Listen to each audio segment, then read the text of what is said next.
get the point. Now that you've had the rundown on how to keep a scorebook, I'm going to give you a quick rundown on how to keep a libero tracking sheet. Comparatively to the scorebook, it's actually pretty simple because the only things that you're actually looking at are the liberos and the subs. You don't have to keep track of the points or anything along those lines. So the same as with the scorebook, you're going to enter all of your players once you have your lineup sheet. So in this case, again, we're going to pretend like this is still Blue Ridge, and their players are 1, 2, 3, 4, 5, and 6. And so again, we're going to indicate that number 2 is the captain by putting a C beside it. And something I forgot to mention with the scorebook is that you do have to have a captain on the court at all times so that your ref can have one person to communicate with. So if they do not indicate a captain on the court or that player gets subbed out, you need to report that to the ref. So there's always a captain on the court. So again, we're going to say that this is Spotswood, and their players are 11, 12, 13, 14, 15, and 16. Again, we're going to indicate that 15 is their captain. So obviously the most important thing that you can do on your libero tracking sheet is know who your libero is. So your libero is always indicated because they have a separate jersey color, but they also will be listed on their lineup sheet which number is their libero. So for Blue Ridge, again, we're going to say it's number 7. And for Spotswood, again, we're going to say number 17. So now that we have all of that listed, we can start keeping track. So as the game goes on, you are watching any subs and you are watching any libero switches. So anytime there's a sub, you're going to want to cross off the player. So I'm going to pretend like number 13 got replaced with number 4 on Spotswood's side. So I'm going to want to cross off the 13 and put number 4 in the game. Until number 4 comes back out, I'm going to leave them right there. So now we can pretend like number 13 goes back in for them. I'm going to cross off number 4 and indicate that number 13 has come back into the game. Okay, so that's all that you have to do for subs. You don't even have to keep track of the number of subs. This is the only thing that you have to do for a substitution. The only difference is that when a libero goes into the game, we're going to pretend like a libero for goes in for number 3 on Blue Ridge side. So instead of slashing through the number, you can actually just write an L beside it, and that's indicating that you have your libero in the game now. Then once your libero comes back out, you indicate which number goes back in for them. A big thing you want to look at as your libero tracker is that your libero switches are legal. So like I said in your scorebook video, your libero can play for any player, but they can only serve in one position. So let's pretend like they served for number 3 on Blue Ridge's side. Again, I want to indicate that with a triangle around their position service order. And another big thing is that the libero went in for number 3, and then when the libero goes back out, number 3 has to be the one to come back in. They can then choose to sub after that if they want. I could choose to have number 3 come out for number, 16.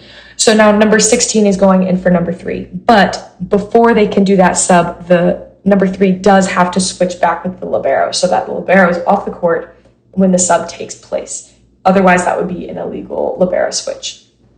So now that number 16 is here, the libero can still go in for number 16, and that's fine as long as number 16 goes back in when the libero comes off.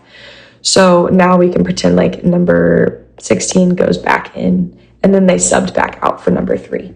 So again, this is all totally fine. The only time you have to slash through it is when there's a substitution. You do not need to cross through a libero switch. Again, if there's an illegal substitution or an illegal libero switch, you need to tell the down ref who's standing in front of your table, and they will deal with the problem. Something that makes libero tracking feel a little bit more difficult is that libero switches can be really fast, and a libero doesn't always have to come off the court in order to go in for another player. So what often will happen is that a libero could be in for number 11. The libero is in for number 11 right now. And then the number 11 gets to the front row. So 11 has to go back in for the libero. But the libero is immediately going in for number 14, who is currently serving. So the libero goes in for number 14, and the libero is actually serving in this position. So now the libero is serving without ever having to come off the court, because as number 11 came back onto the court, number 14 left the court.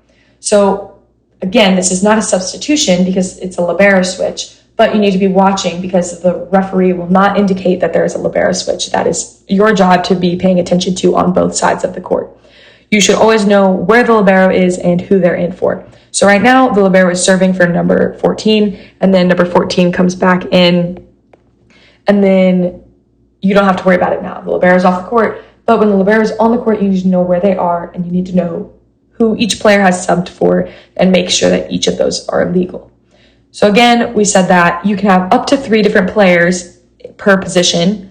That does not include the libero. So for position number 3, I've got number 13 who got subbed out for number 4, and then number 13 went back in for number 4. So let's pretend like number 13 got hurt or was just not playing well or something like that. A coach decided they want to pull number 13 out now. So now number 13 can now be replaced with any other number as long as they have not already been listed in our service or they have not already played in this set. So like I said, you can't have number 11, 12, 14, 15, or 16 go in for number 13 because they're already indicated in our lineup. They already have played on the court at some point during this set. So now I can pick any other number as a coach. I can pick whatever number I want to go in for them. So I'm going to say number 8 is going in for number 13. So again, now I have 3 players in this position, which is totally fine. And now if I want to have the libero go in for them, I can. So now I can have up to 4 players per position because I'm using my libero. So now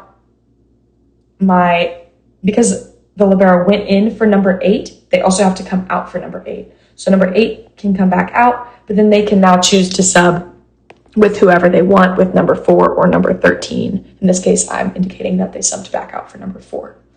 So again, you can have up to 3 players per position, but that does not include the libero. The libero can go in anytime as long as they're in the back row for any player.